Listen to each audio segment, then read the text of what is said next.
Welcome to Breakthrough the Ordinary podcast. We know you desire more impactful, connected, and extraordinary life. That is why we are here to bring you stories from transformational leaders, healers, and entrepreneurs who have found themselves trapped in the ordinary and are now living their most extraordinary life because of a breakthrough moment. Together, we will provide world-class tips and tools enabling you to live purposefully, aligning your heart and soul, because we believe no one should be imprisoned by their past. We are your hosts, Mark and Claudine Tremonte, a sibling duo who once struggled to survive lonely, ordinary lives until we began to use evolutionary healing tools and created thriving, abundant, meaningful lives that we are proud of. And today, on this episode of Breakthrough the Ordinary, our guest is Reyes DeSanti. And Lori is an MSW, CBW, is a pioneer in the professional breathwork arena with over 25 years of experience, whose lineage can be traced back to the roots of rebirthing breathwork. That would be me. Hello. Yes. Hi. Hi, you. Hi, you. Thanks for having me. Thank you for being a yes. You know, we start off all of our podcasts, particularly since we're Breakthrough the Ordinary, is asking you if you could share a major breakthrough in your life that shifted you from where you were in your past to the extraordinary life that you have now. How did you do it? What was that point for you? There's been so many points of my life that have taken me down a certain road that what would be the most fun to talk about. I guess I could do the most recent is after years of working with people and myself on things like self-esteem, codependency, body issues, addictions of all kinds, trauma of all kinds. You know, as I worked with clients, I also worked on that stuff for myself. So, the healing happens. My belief has always been that, you hear when the student's ready, the teacher appears. I think when the teacher's ready, the student appears. And then we, as the teacher, are able to see ourselves in that person over there, we think over there, right? That we can then step up to be the best version of ourselves in that moment to heal, right? Like we're not really healing anybody, but to be that vessel or that support for that person that has chosen any individual, like healer, breathwork or therapist, whatever, to then be that teammate in transformation. So after accumulation of that for years, and I've been doing this, I'll be 60 this year. So I've been doing this work for, oh my God, like 35, 40 years. So that's a long time. So most recently, we go through developmental stages in our life, and we're born, and then we go through adolescence and young adulthood, and then so I could talk about menopause, which was awesome. And I thought that with all the knowledge I had and the depth of my spirituality and my connection, that I would be oblivious or it wouldn't touch me in the ways that it would touch the normal person. Now I'm exaggerating, really. But part of my mind did have that belief that this is going to be a breeze because I have this information. I read the books. I know it. I've worked with women. Like, I got this. I got it. And so when it came, it surprised me. And it was a few years of different types of turmoil, I guess you could say. So this year, my 58th year, my last year, it's the most recent breakthrough. It was the year that my can we swear here? Sure. So my kind of don't give a fuck button was really installed. It wasn't just pretend. It was like, it really is there. Not that I don't, because I do care what people think and how they feel, but in the realm of who I am as a woman and what I want to express to somebody and what I stand for, I don't have time anymore to worry about how the people feel or how they think. So that happened. And with that, there was a breakthrough in just, body image and connection with my husband, allowing love in to an extent that I've never really had before. I've been working on that forever. There's a number of events that happened throughout the year that supported the revolution, because this has been my year, but this is my revolutionary year for me for sure. And it's, we can always think like, I'm going to do this work on this. Yeah, like, all right, like whatever that means. Like, yeah, do the work. Doesn't mean anything's going to happen. It might. There might be results. There's going to be some kind of results. But when it's time for something to show up, it's going to show up no matter what. If it's not time, it's not. I think it's going to be an intellectual conversation for a very long time before it really lands in the body, where we can say, yeah, I get this. I worked with people with anxiety forever, and I had finally had my first panic attack. Like I don't know if you've ever had a panic attack, but it's different than anxiety, and it's different than just like a panic about, I'm afraid to jump off that ledge, or, that kind of stuff that you generally have a little panic or fear of. But a real attack that took over my whole being. And I have a great understanding of people now, much more so that do suffer from or have that as part of their story. So with breakthrough, right, like, and all that expression of ultimately the feeling of greatness. This is the best I've ever felt probably my whole life. There's good stuff, and then there's all this crappy stuff that but it's all part of the goodness that's coming, right? It's all that what we're looking for, and we're in there going, I don't want to do this, I hate this, it sucks, right?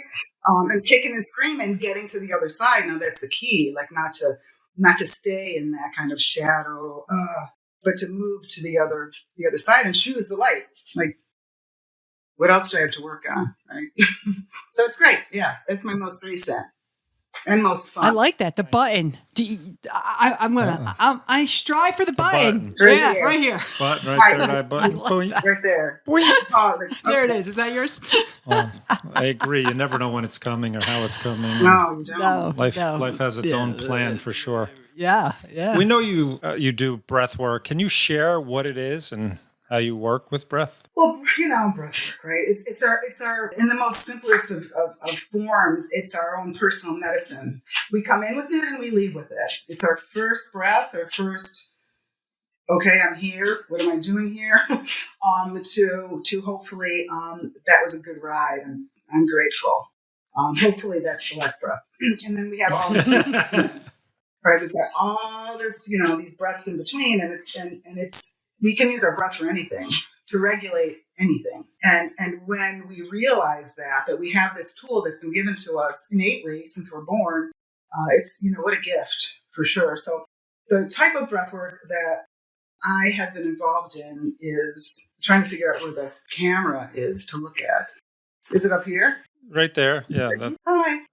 Hi. So I first started with like holotropic breath work, golf stuff, like really dramatic, I love all that screaming and cathartic and, all that good stuff. And I fell into the healing arts in my social work scholastic career, and also my first jobs when I got out into the workforce. Art therapist, dance therapist, I did a bunch of different stuff. And movement and breath came hand in hand. When I moved here, I started to do holotropic in the community. And then I was introduced to Sandra Ray, who's the mother of rebirthing. Leonard Orr also, he came a little later. He was the guy. And then she was, oh my God, let's do this. She was the feminine, right? The soil that allowed that to happen. They weren't a couple, but they were good partners. So when I started doing rebirthing, she came here for a weekend at Lynn Migdal's Chiropractic Center. She's awesome. If you haven't talked to her yet, she's great. And she talked on Course in Miracles. And, I was like, all right. I loved the course. She sounded great. Loved what she had to say. And there was a moment I knew I would follow her anywhere. There was just something that clicked. So I did. And, okay, what's next? So I did her breathwork training program. And that really landed for me because that has all to do with, so does holotropic, but not so much. It's more about getting all the stuff out of the body, all the tissue memory. Rebirthing goes back to conception, in vitro, and birth and postpartum, a couple of years after birth. And I saw how that map or that tree, whatever you want to call it, that of someone's life is how they interact with everything for the rest of their life. Like I would, analyze, I would use this theory. Then it was a lot of theory. We're talking 25 years ago, 30 years ago. Now all the psychology around infants and stuff, it's fact, right? Then it was theory. Chicken or the egg. I don't know. So I saw how like right on that was that my birth script and that of others determined how I and others played out their existence on the planet. It was fascinating. It was amazing. And as I kept doing my own work and kept breathing, the weller I got, the more grounded I felt, the more spacious, the more loving, the more understanding. And for me, whenever I fall in love with something, I've got to teach it, I've got to sell it, I've got to give it, I've got to do something, everything.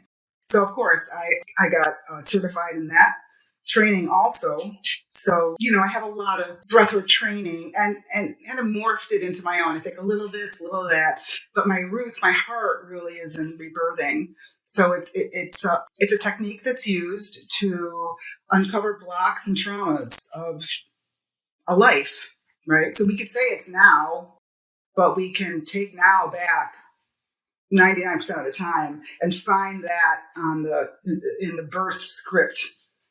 And if we can release and heal from way back then when it shows up in the here and now, it's effortless or easy to move through because we see it, we can identify it, we've breathed on it, we've looked at it, turned it inside out, So it gives meaning and understanding to why I and you behave the way we do. And it's pretty accurate. So it's a great modality for anything, for clearing all of past traumas, which could be and are. Your birth trauma is one, school, religion, parental, like there's a religious, did I say that? God. There's all these different types of traumas that we have that get stored in the body that we can work on and release, understand, move through in order to understand ourselves to the best that we can to help others. It's all of it is to ultimately give, right? All of it, everything. Yeah, thank you. No, you and I have talked about that, especially the birthing script. And how do you know, or is this instinctual for you or intuitive, to what breath you use with a client in a session? I mean, even though they may be coming in with this is my pain now, even though you and I both know it's reflective of maybe a pattern and conditioning, how do you choose what breath to use with a client? Me, I work in the here and now. So let's play with this. And then as long as in the midst of the traumatic experience, if there's an ability to even a thread to link it back to the story, then there's that's great, because from birth to this moment, right? How many times has that pain body surfaced, right? So as long as that link can be had, then you can enter the breathwork therapeutic relationship really at any point. Typically old school, and it's still done this way, you do 10 to 12 sessions with one rebirther working on, not all of those traumas, but maybe one or a couple. And then you move on to the next person. We always believed in, I'm constantly, my job is to make myself go out of business one person at a time. The faster that you can move through your stuff and go out into the world, the better I'm doing my job. So you can enter it in any place. And I never really think, Claudine, that hard about it. I just go in and tune in. I don't really think about much. I use my intuition maybe to a fault.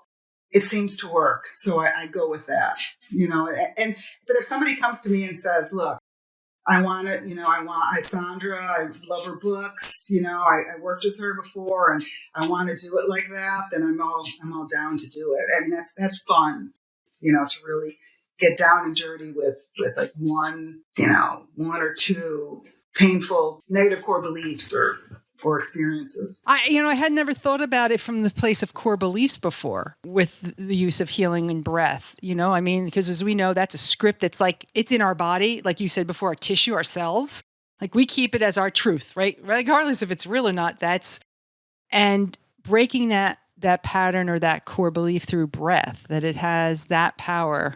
That's always number one. We call it the personal I. So this was fun because I did it with Sandra my first time. I had a breathworker here, Sula DePaula, but I was working with Sandra in California, and it took a while for her to figure out mine. I'm a meconium baby, which is I pooped in my mother prior to me being delivered, And back then, particularly, it was a big deal. They had machines and stuff, like, because you could aspirate and die. Like, it could be another form of in vitro, like suicide on the child's part, like the cord wrapped around the neck. It's kind of like that. But she never really studied that until I like popped this stuff in, because my personal lie at that time ended up being I'm disgusting, because of that thought of being covered in, my mother's story was, yeah, you shit on me and it was everywhere and it was a mess. It was like, you were so beautiful and it was so great, that didn't happen. It was more of it was a story. It was a laugh, She didn't mean to hurt my feelings. But certainly that's how I took it, hearing it, from a child very young. So that little nugget, right, I'm disgusting, could play out into this, I could take it anywhere. But I thought that's found its place and beautiful. I can work with other people in situations like that, so I'm grateful. And it's powerful to move through those. Everyone has the core negative. Most of it is around I'm not good enough or I'm not enough. But the wording is going to create emotional response differently. Like Mark's would be different than yours, right? Even if it's the same words, it would have a little different component. Even though it really means the same thing, like I'm not enough. Like there's something innately wrong with me being me, which isn't that the key to all our healing? Yes. Which is so funny when you think about it. In the idea of this story, right, and we breathe through it, see how it has become that thread. When we dissolve it, break it through, recognize it, is it that it gets replaced with another, or is it just release and becomes that spaciousness, right? Like, okay, I let go of that core. Or do you find it becomes a counter? Like if we use that as a shadow core belief, do you feel like there's another one that replaces it that's, perhaps I'll just say a brighter truth about you or belief, or just spaciousness? I'm just curious your thoughts on that. Well, the idea is the world abhors a vacuum, right? So with rebirthing and you're working with core negative belief, you come up with your personal lie, and then you have your eternal truth. So I'm beautiful. So I'm disgusting, I'm beautiful, right? So we work with that to replace that. So the I'm disgusting does get dissolved to a space of acknowledgement and understanding. It might tweak itself, but it really creates, I like the word spaciousness, that it's just, another one doesn't have to fill its place. Although then I can go on to, I had trouble in math. So I have I'm stupid kind of thing. So I have that part. And I had these math tutors. My mother sent me to these crazy people. I didn't know where I was going. She didn't know what the hell she was doing. But I internalized it by all these, something's wrong with me. I'm going to this place for special needs. It was crazy. So then I have that. But that's separate from the I'm disgusting. That's the biggie upon entering the planet. Right, that one. So yeah, we want to let's fix that, and then all the little other ones they come up. Eventually you can release them all, and there are no more. And then you get the fuck it button right here. Button. I got you. The button. So I'm curious. So I know it's a technique, and you're working with traumas and everything. Is there different experiences that people can have with breath work? I'm just curious because I've had maybe different ones sometimes. So I'm saying, is it always for going after the traumas, or could it be a different experience? Is there different experiences under that breath work that maybe don't always go to the nugget, go to some other places? Oh, yeah. I mean, it's going to take you where it's going to take you. I'll always have people bring up your intention and then let it go. If you're meant to go there, you will. But if I'm working with somebody and that's their goal is to release their core negative belief stuff, their personal lie, then it's my job to keep them on task. Because we could use, spiritual, I'm ascending up into the heavens and playing with God. And that stuff happens in breathwork. There's anything, name it. I talked to my grandmother. I was dancing with the fairies. I became a part of the earth or the sky or the moon. It's all possible. But my job is to keep people focused on what they really said that they wanted and not let them get distracted by all those kind of spiritual distractions, because that's what we want, right? We want, I want to feel like I'm dancing with the fairies all the time and full and complete and I'm one with the planet. And that's awesome. But there's here and then there's there and then there's this space in between that we get to, So yes, there, people that come to group breathes or someone that just pops and says, I just want to do a breath and we just go for it. Whatever shows up, That's it. I was curious because I've been in your breathwork class, and I know I went somewhere else, and I was curious if that, if that happens too, or you're just focusing. But now I understand what the intention and somebody coming in with what they want to work on, that's the focus. In a group setting, it could be wherever your experience goes. I try to keep people in their bodies because that's one thing about rebirthing. It's you can stay in your body and also ascend and have those Dancing with the Fairies episodes and experiences while still staying grounded on the planet, which creates a pretty well-rounded human being, right? Like that's what we want. We want the whole extent of the possibilities of being a human being on this planet.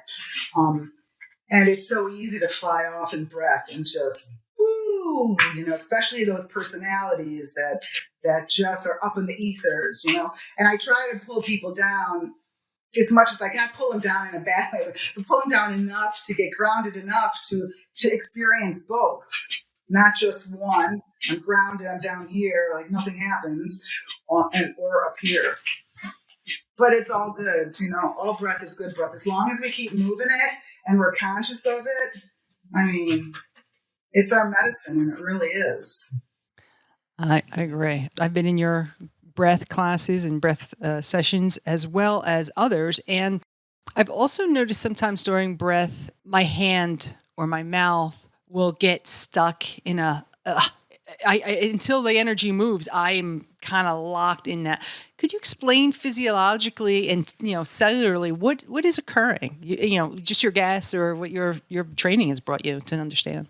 When it comes to the stiffness, can happen any parts of our body. We're not hyperventilating because we're getting enough oxygen. Just our body is not used to getting that much aliveness at once. It's a lot, and so when you think about you're really like flushing out because you're bringing in all this breath and releasing the stagnant breath that was there. You're creating we call it conscious connected breathing. We're staying awake as we're breathing in and out. It's faster than normal. Keep going. You're letting it go, letting it go, letting it go. Since our body is a reflection of our mind, what is it telling us?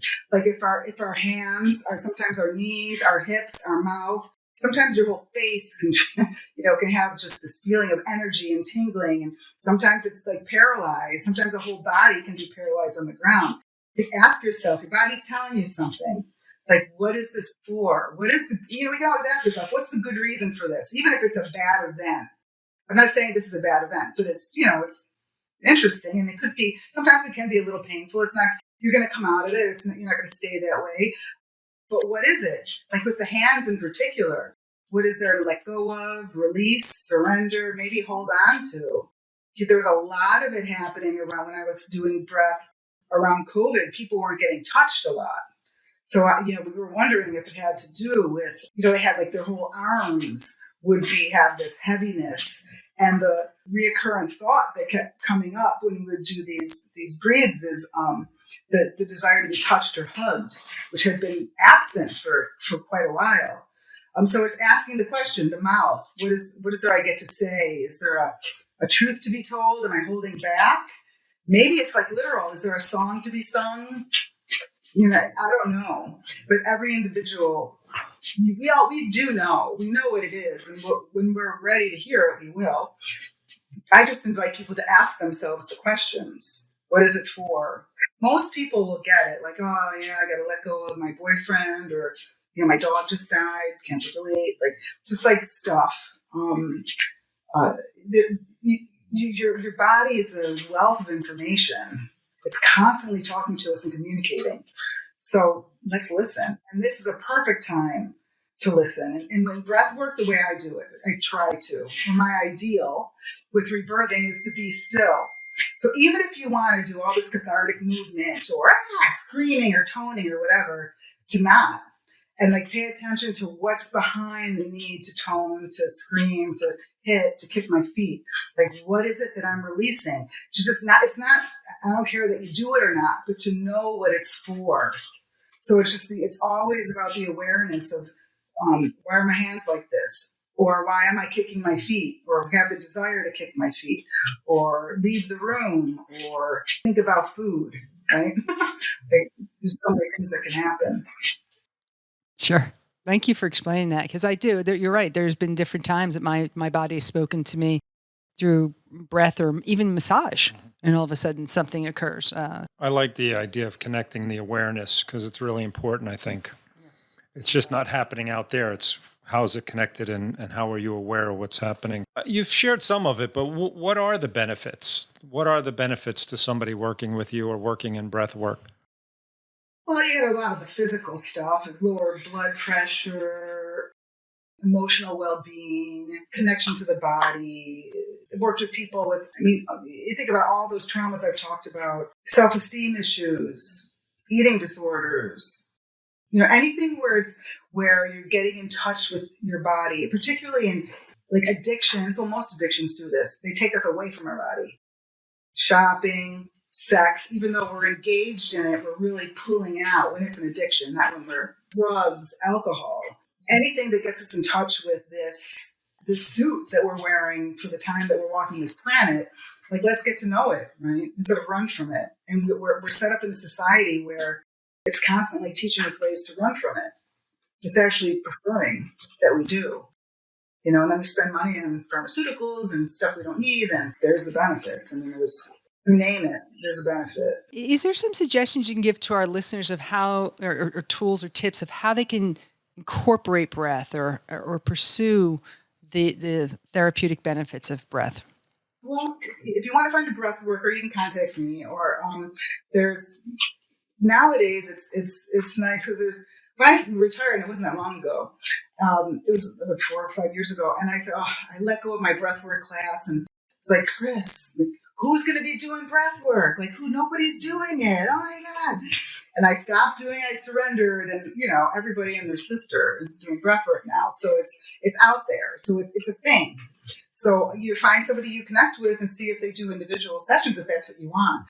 You could go to your local woo-woo store. They're still out there, talk to people I think the people that would be listening to your podcast would have somebody to talk to about breath workers. And if you're interested in like somebody that's like certified and has some training behind them, then ask them what their credentials are.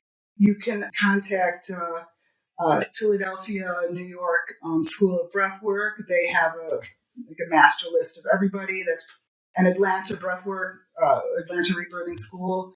Those are the two biggies right now. Benicio Farina has a program in South Florida. If you want somebody, it's nice to have somebody that's trained. People are doing things out there that, let me just do breath work. And yeah, work's going to get done. Things are going to happen for people. People don't necessarily have to have initials after their names to do work. And it's nice that people have training a little bit, I think. I want to just refine that question. So I love the idea, go work with somebody.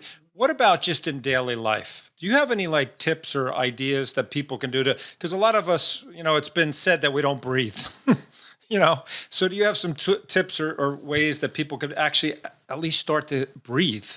Yeah, start to notice, when you hold your breath, and ask your friends. This is when I was submerged in the community and I was in school, we would all say to each other, breathe, breathe, breathe, breathe. We'd all be holding our breath because that's what we do. We're taught to. It's a great way. It's actually an addiction because it suppresses everything.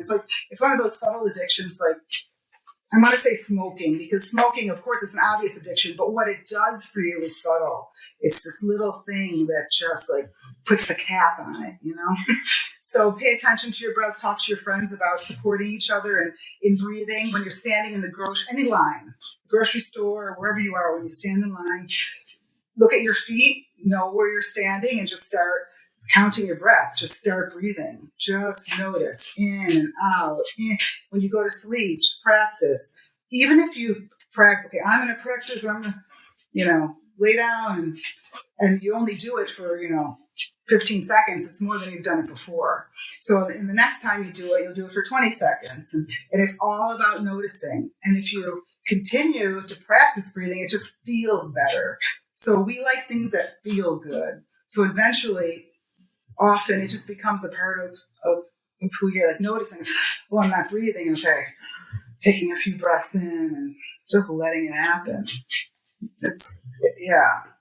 And in women, we were taught to, hopefully it doesn't happen as much now, but holding in, like keeping our waist small, right? So we only use like a quarter of our lung capacity because we're busy, holding our stomach.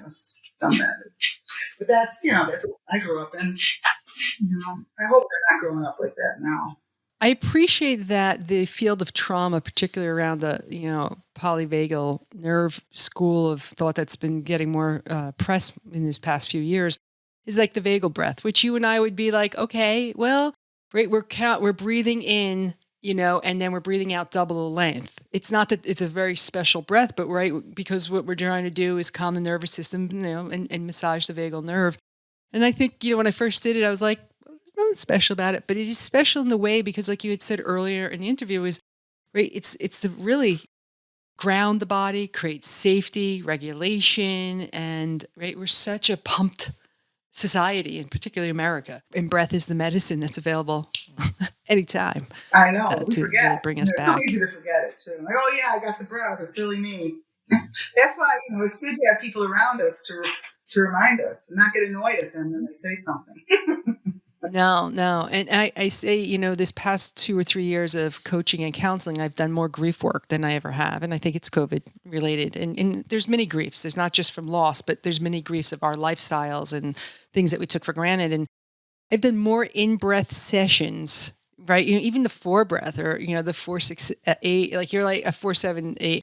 And they're like, let's just do it. Like, you can't talk about breath. You really got to jump in and allow someone the experience, and then the noticing, like you said, and like, oh wow, I'm present here. I'm not in the future any longer, or not in my, disconnection. So thank you.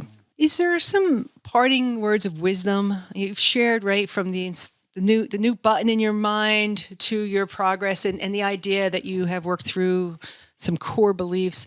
Any wisdom you would like to share with our listeners that? Another nugget. If there's anything, like, just be yourself. Whatever shows up, surround yourselves with people that love you no matter what. We don't have to be perfect here. You don't have to. We have to communicate, but we don't have to communicate perfectly. We'll learn how to communicate appropriately once we start practicing that. And that's what I see mostly people lately is the fear of communication, the fear of connecting, and the fear of being wrong in that connection and communication. And that's where, breath can always just slow it down enough to have the courage to communicate, to be ourselves. Like, that's the key, isn't it? Like, to be who we are authentically. And even when we don't know who that is, to be that. And then when we think we know what it is, to be that. And then to find out that we're wrong, and then we're that, right? Like, just to live it to the fullest, because it isn't, it isn't really a dress rehearsal. We hear that all the time, and it's not. So just live, laugh, love, breathe, learn a lot. Changes in every moment. Yes, it Sure does. does. One thing we don't get back is time on this.